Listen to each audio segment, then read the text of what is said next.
Hello. How's everyone doing? Sorry, bear with me. I haven't had this way in like 8 days. Been on tea bags. What can you do when you don't have a gourd? You gotta drink it out of tea bags. But that's okay. Went with my family. We'll just start. We'll just go ahead and start. Went with my family. Not my full family, you know. My sister's out doing her own thing. I think she's in California. But my mom and my dad. To visit some close friends in Alabama, northern Alabama. We went to the mountains to visit some close friends.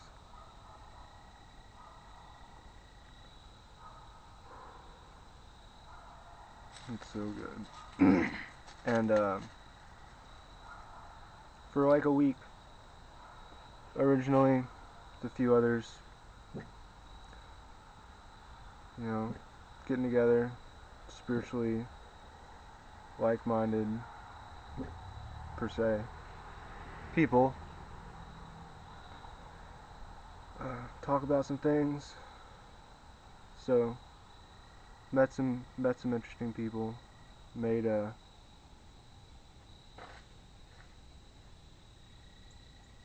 know, cultivated some new relationships, made some new very good friends.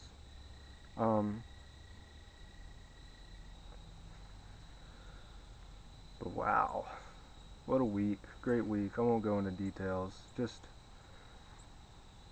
being. The initial get together was for the weekend, and we stayed for the rest of the week, just relaxing and spending time with one another, with our friends who were there, and just had a wonderful time, had a great time. No distractions, just you and your breath in the mountain air, some good storms.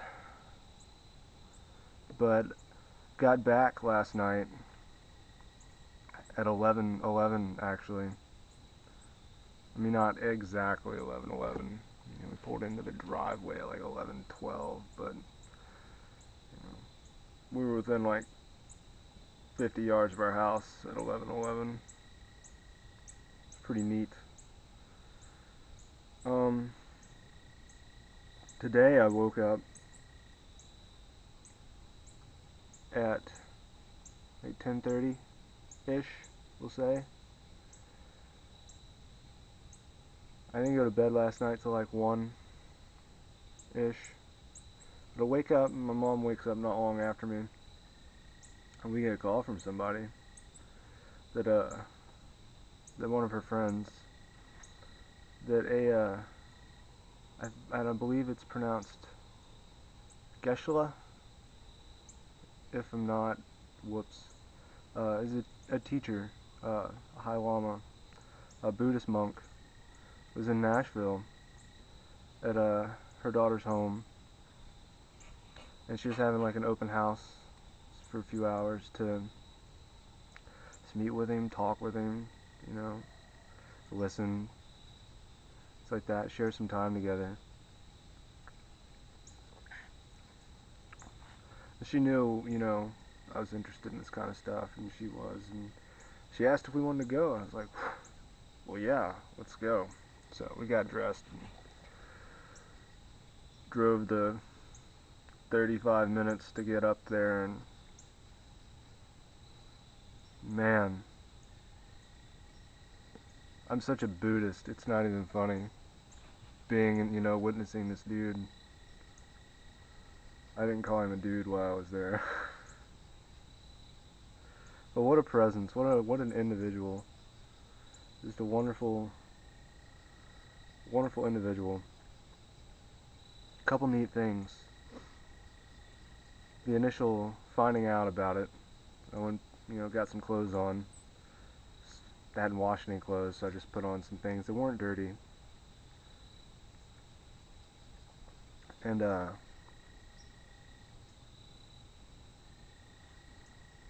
had yeah,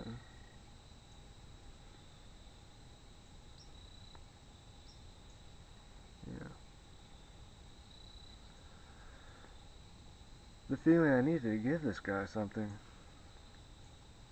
And I heard that, you remember the petrified wood? I gave him that. I gave him that. I was like, that subtle voice. It's like, you should give him this.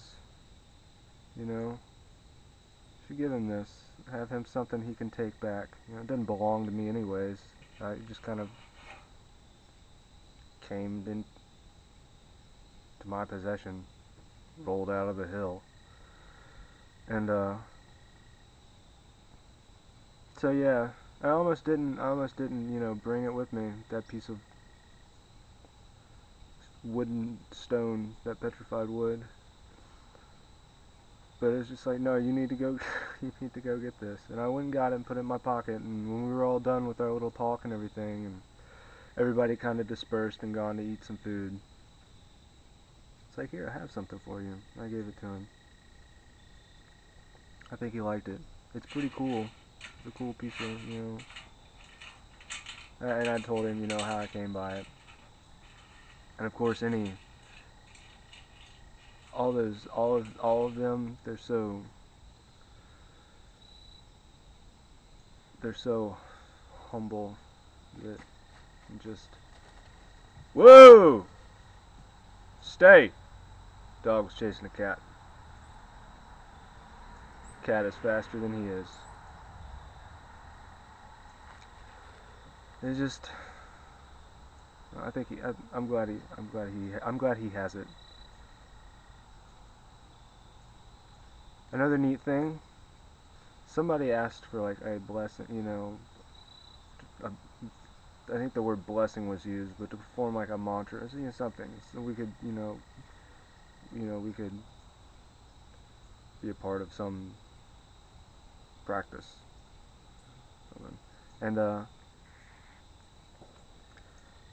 so he performed this blessing of sorts, where we did our Om Mani Padme Oms, and we're all sitting in this little living room, and he had like blessed a pitcher of water with like a pea, or I think he said pea, that the Dalai Lama, His Holiness, had like recited, like blessed like 1,000 something times, you know. It was so that you could bless water with it, to purify the water, the space and whatnot. And in the process, I'm trying to make this short. He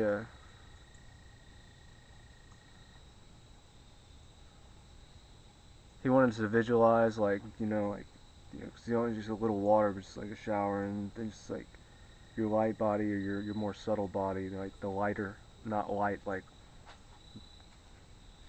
frequency, but like the lighter body that is what we are, like experiencing this and all that. And I was I was kind of in a meditative state. I didn't have my eyes closed. I was sitting on a couch. You know, I couldn't really do what I'd like to do, but I was doing what I wanted. And when he got around to me, I wasn't visualizing anything. I was just being in that moment. And he was reciting his mantras. And the moment the first drop of water hit the top of my head, my crown, the crown of my head, and my mind had been empty up until this point, I saw a flower. Like I was watching a lotus flower in real time that just came to me. And this little purplish looking lotus flower, like a flower with all of its petals, was being struck by water falling on it.